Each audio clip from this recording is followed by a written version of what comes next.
Hello mes petites bulles, bienvenue dans la bulle de Virgie, j'espère que vous allez bien. J'avais envie de faire une guidance, alors je sais que pour l'instant ça se coud pas mal.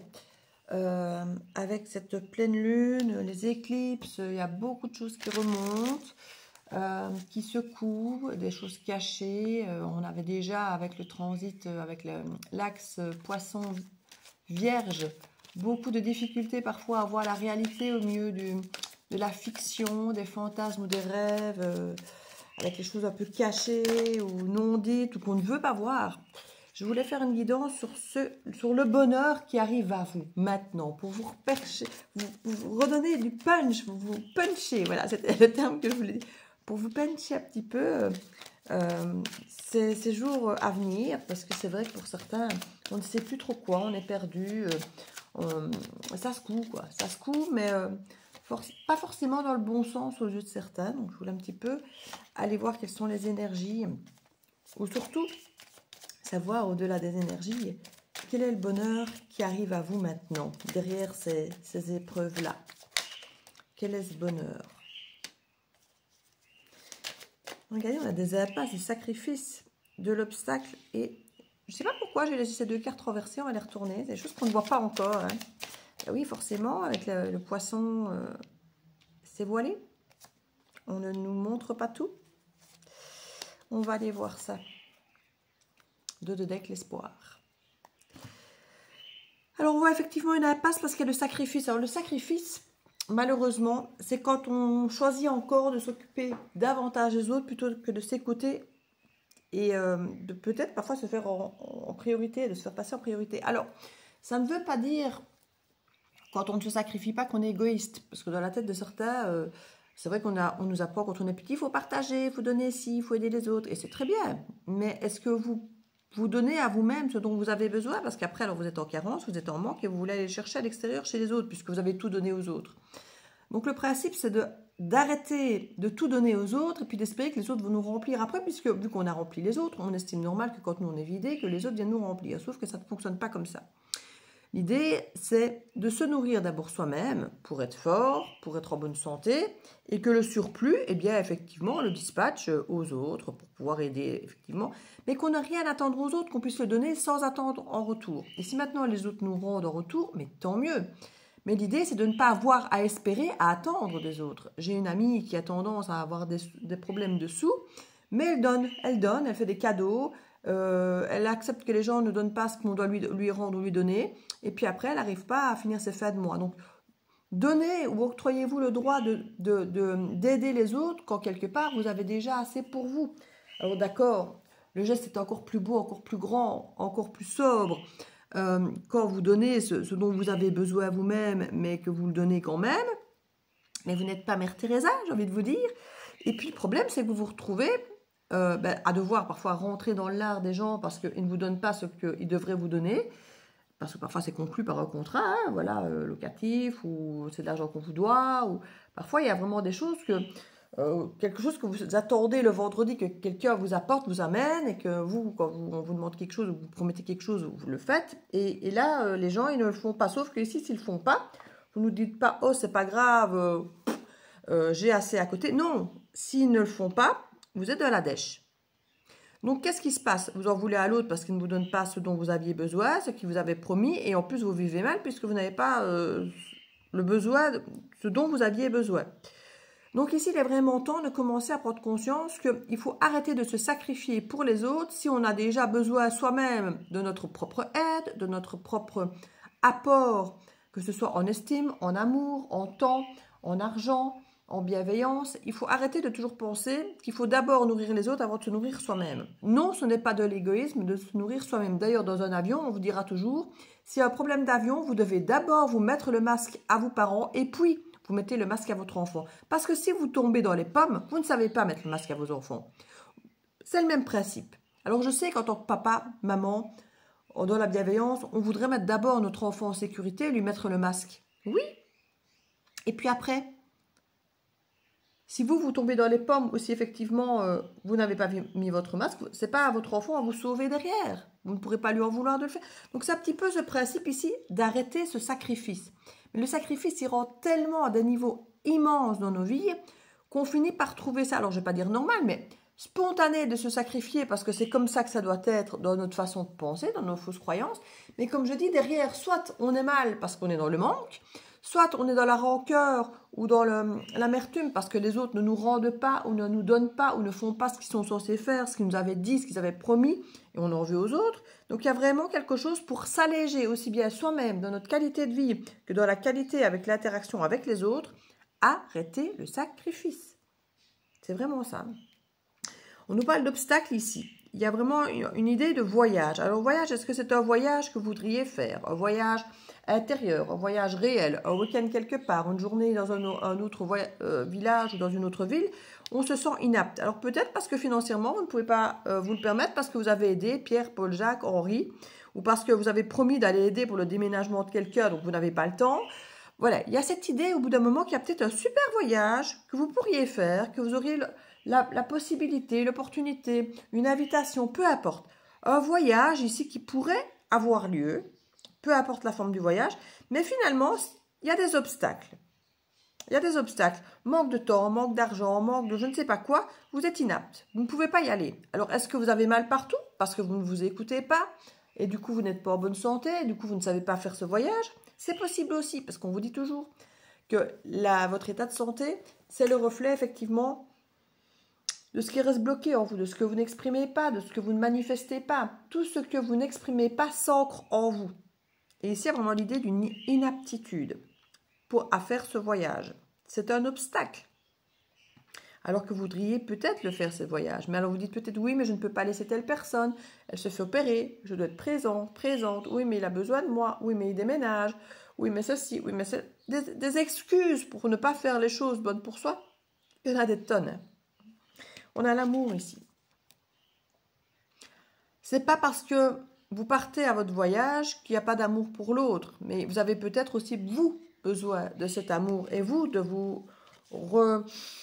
C'est une évolution aussi, de comprendre qu'effectivement, on doit parfois passer en priorité. Si on s'aime d'abord, on n'en voudra pas aux autres de ne pas nous aimer parce qu'on se sera apporté cet amour.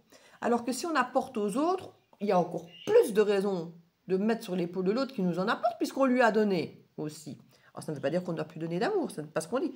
Mais quand on est dans le manque, on a besoin de ce qui vient de l'extérieur. On est dépendant. On a une rancune, il y a une logique, il y a un équilibre qu'on attend du donner et du recevoir qui est tout à fait humain et normal. Et ça n'entrave que plein de choses que de donner quand on est déjà dans le manque, parce qu'on a besoin de ce retour.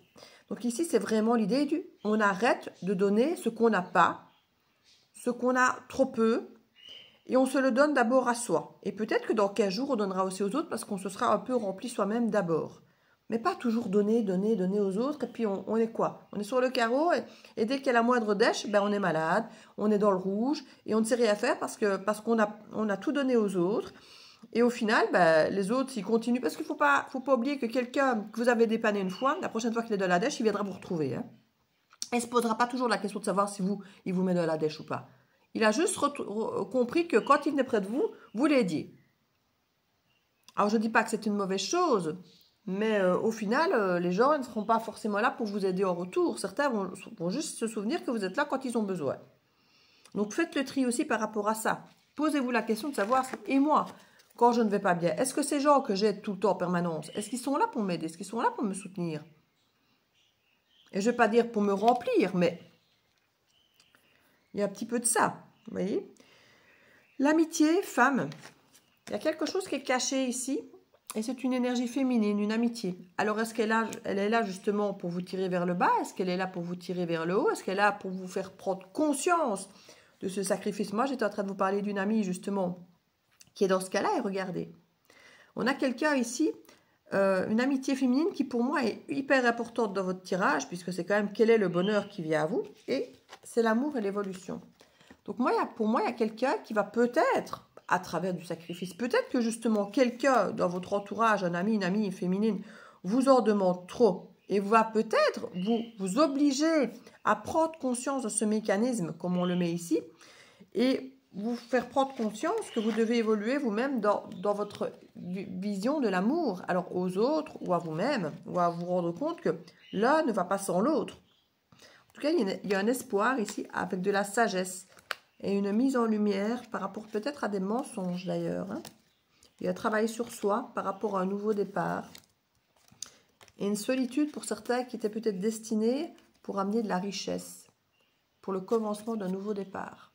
Il y a eu beaucoup de doutes pour certains d'entre vous et c'est la solitude qui va vous permettre de comprendre certaines choses. Peut-être justement de ne plus vous occuper à travers la solitude, de ne plus trop vous occuper des besoins des autres, mais des vôtres. Et de vous combler du temps dont vous avez besoin, de l'amour dont vous avez besoin, peut-être en étant plus solitaire, peut-être de moins dépenser aussi, et donc du coup d'avoir l'argent nécessaire pour faire ce dont vous avez besoin.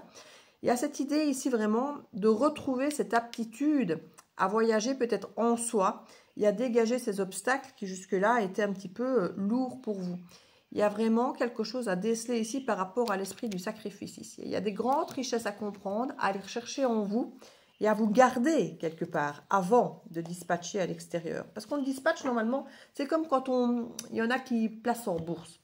Si vous placez en bourse de l'argent que vous n'avez pas ou le peu d'argent que vous avez, si vous le perdez, c'est l'effondrement total. Et c'est souvent ce qui risque d'arriver.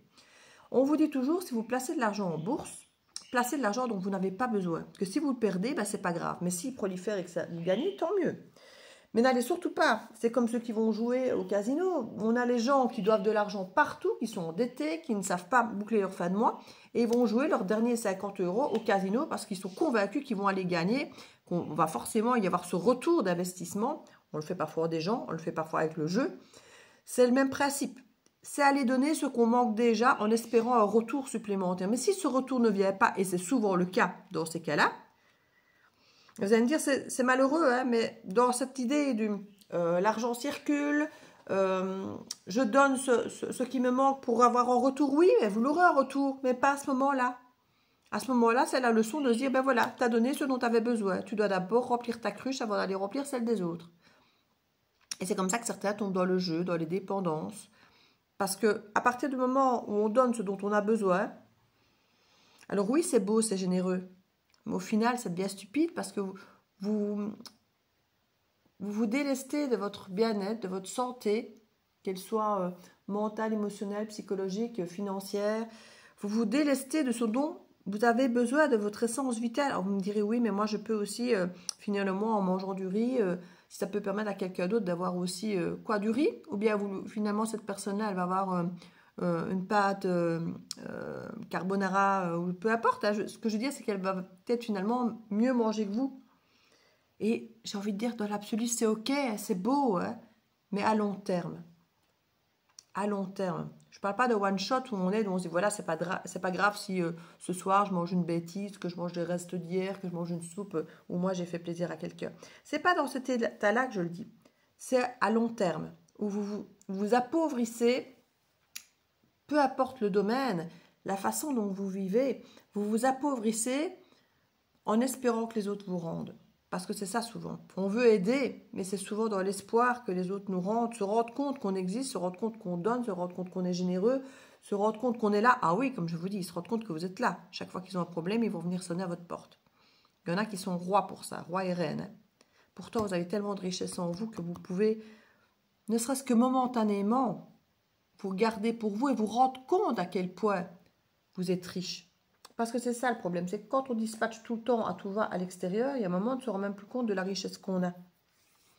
Gardez un moment pour vous.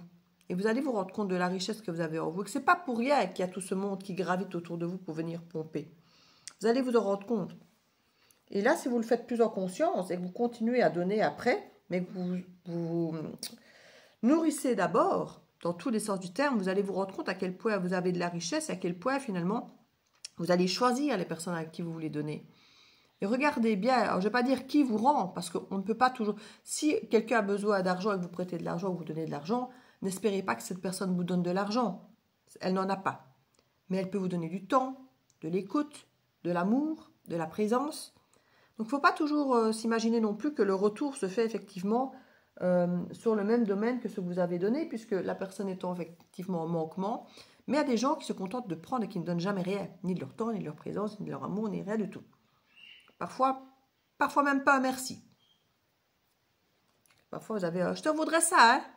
mais qui ne revient jamais non plus. Donc, vous voyez, soyez attentifs à ça. Ne vous démunissez pas pour des gens qui finalement n'en ont rien à faire de votre pomme et qui viennent juste pomper. Ma question était quand même, quel est le bonheur qui vient à moi? La richesse et l'espoir, hein, d'un nouveau commencement. Mais vous devez prendre conscience de ça. Et c'est, je crois, la période ici, pile poil des éclipses, de cette pleine lune, qui vont venir renforcer peut-être ce mal-être, effectivement, une forme d'impasse à se sacrifier, comme si on allait dire, j'en peux plus de me sacrifier pour les autres. C'est fini, j'en peux plus maintenant. Parce que je rêve peut-être de faire ce fameux voyage, et là je ne sais pas le faire, parce que je me suis privée pour les autres, parce que je me suis sacrifiée pour les autres. Je n'en peux plus de ce sacrifice. Et il y a une aide féminine ici. Une amitié féminine qui vous aide peut-être à déclencher ça, que vous ne voyez pas encore, parce que les cartes étaient retournées. Quel est le bonheur qui va suivre derrière? On a quand même l'amour et l'évolution, hein. C'est pas rien comme quel bonheur arrive à vous, hein. C'est pas rien quand même, j'ai envie de dire, c'est même tout d'ailleurs. Il y a des grands questionnements concernant une punition. Ben oui, mais je viens de vous l'expliquer, cette punition, vous l'infligez vous-même.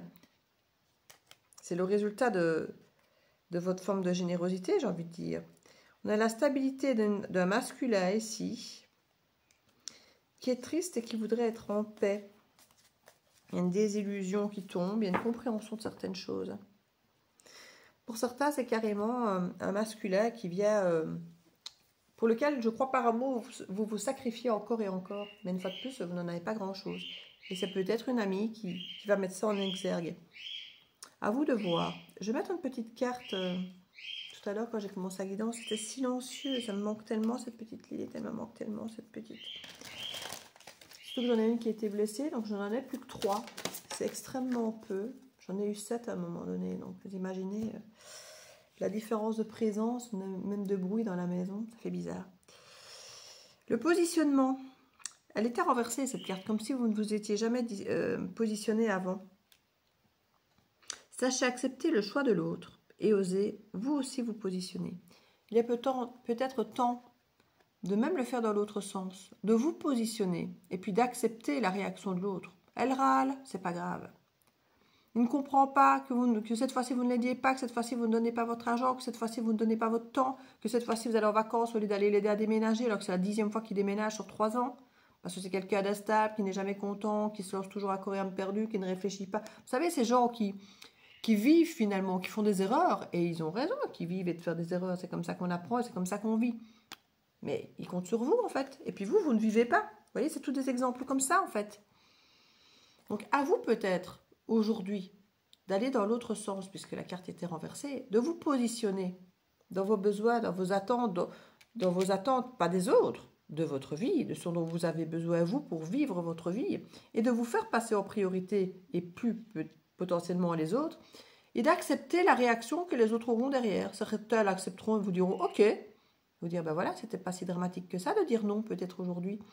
C'était accepté, comme quoi je peux pas toujours m'épuiser et me vider pour les autres. Dire non, ça peut se faire, ça existe, c'est acceptable. Les gens ne m'en veulent pas pour la cause. Et en même temps, vous allez peut-être voir qu'ils vont faire des drames et vous faire la drama queen. Et vous faites, tu ne m'aimes pas, tu me laisses tomber, on ne peut jamais compter sur toi. Ils peuvent toujours compter sur vous, peut-être une fois que vous dites non. Acceptez les excès ou les acceptations de l'un et l'autre et voyez justement qui accepte que vous occupiez quand même de vos priorités, parce que c'est quand même pour ça que vous êtes incarné de base, hein, pour vous occuper de votre vie, évoluer dans votre propre vie et vivre votre vie au mieux que vous pouvez, hein, en étant le plus heureux possible. Et c'est pas toujours en s'occupant des autres qu'on est le plus heureux possible, c'est aussi en prenant plus soin de soi quand même, et de son incarnation, de nos besoins, de nos envies, de nos rêves, de la... Voilà, certains me disent oui, mais ma mission de vie, moi, c'est d'être sœur Teresa, hein, c'est de m'occuper des autres d'abord. Mais pourquoi? Parce que vous n'avez pas confiance en vous, parce que vous avez besoin de l'attention des autres, de vous sentir utile, parce que vous avez l'impression de ne pas avoir de pouvoir sur votre vie, alors vous voulez avoir la sensation d'avoir du pouvoir sur la vie des autres, parce que souvent il y a un peu de tout ça, hein. Quand on s'occupe beaucoup des autres, qu'on a ce rôle d'infirmière, souvent c'est parce qu'on a besoin de l'attention des autres, besoin d'être remercié, besoin que les autres aient besoin de nous.